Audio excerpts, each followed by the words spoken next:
tener preferencias. Jóvenes, no, borren eso.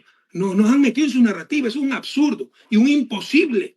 Por el contrario, mira, soy neutral, no confío en esa gente, porque quiere decir que no tiene principios, valores, creencias, etc.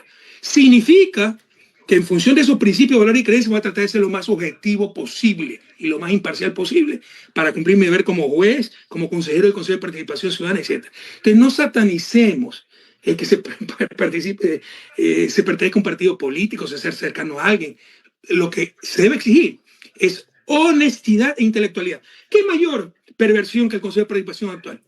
Entonces supuestamente son imparciales porque no son de ningún partido político, porque no lo eran de la Liga Azul, porque no lo impulsó ningún movimiento. Y mira que se prestan a cualquier cosa. Lo que hay que rechazar es ese entreguismo.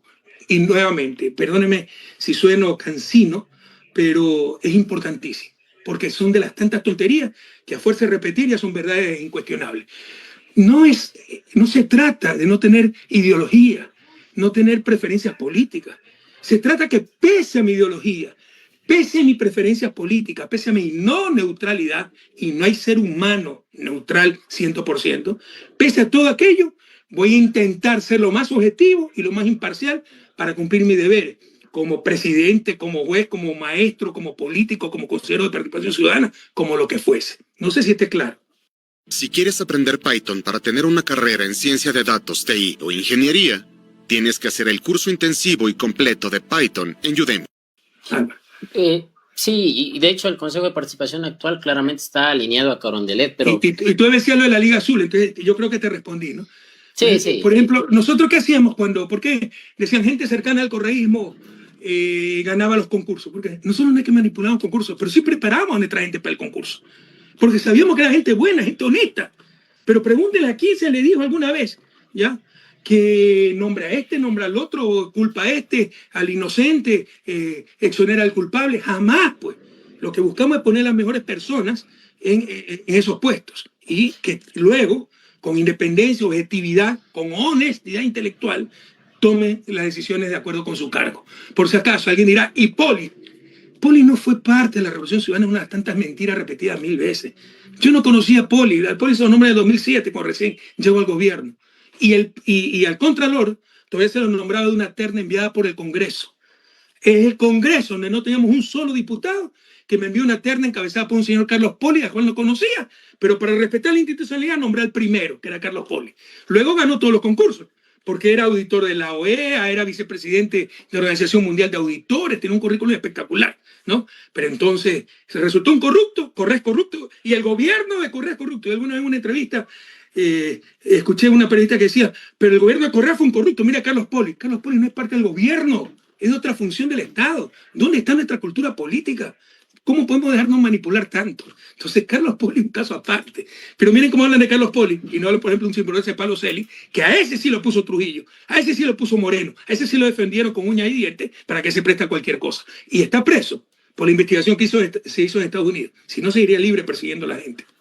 Economista, pero poner a gente cercana al movimiento político o al poder de turno a participar en estos procesos de designación en un organismo como el Consejo de Participación, que de ciudadano tiene realmente muy poco porque está altamente politizado y termina respondiendo y alineándose a los intereses de turno, no compromete esa independencia de funciones precisamente porque llegan personas cercanas a ese gobierno, a pesar de que tengan que cumplir funciones muy específicas, no terminan siendo facilitadores directos de la gestión y del poder de turno.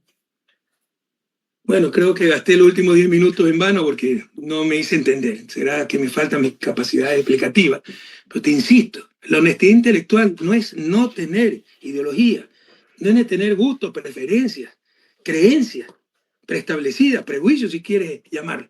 Es que pese a todo eso, vas a guardar tu objetividad y tu imparcialidad. Esa es la honestidad intelectual. Y no solo para los consejeros del Consejo de Participación Ciudadana, para los profesores, para los académicos, para los periodistas, para los jueces. No existe ser humano neutral.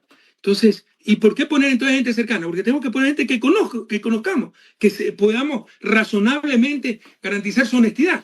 Porque si no, viene cualquier hijo vecino Ahí pues tienes a los fantones como el que está presidiendo el Consejo de Participación, que se presta a cualquier cosa. Los demás consejeros que son impresentables.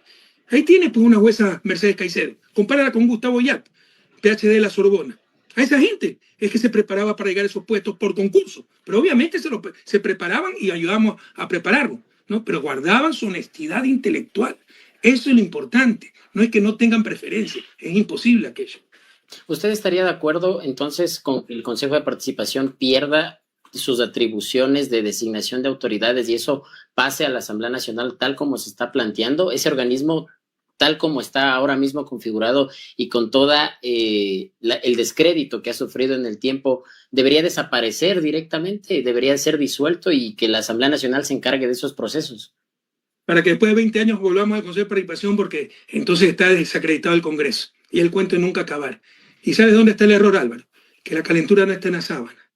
El Consejo de Participación es un gran diseño institucional, que no es solo elección de autoridades, participación ciudadana, como dice nuestra Constitución, y lucha contra la corrupción. Antes había constitucionalmente un híbrido ahí, medio privado, medio público, que se llamaba Comisión de Lucha contra la Corrupción, era las 4C. Entonces, el Consejo de Participación asumió esas competencias, la lucha contra la corrupción, más la participación en la cual insiste mucho la Constitución, más la elección por concurso de merecimiento, con concursos específicos para cada caso, de la autoridad de control. Jóvenes, ¿quiénes elegían antes la autoridad de control? El Congreso, el ente más politizado del país. Y me van a decir que no era alguien con preferencias políticas el elegido, ¿no? Entonces, para tratar de bajar un poco esa mala politización, porque sí hay, o sea, yo te estoy diciendo, todos debemos ser políticos, pero cuando estás en un puesto, no puedes tener preferencias partidistas.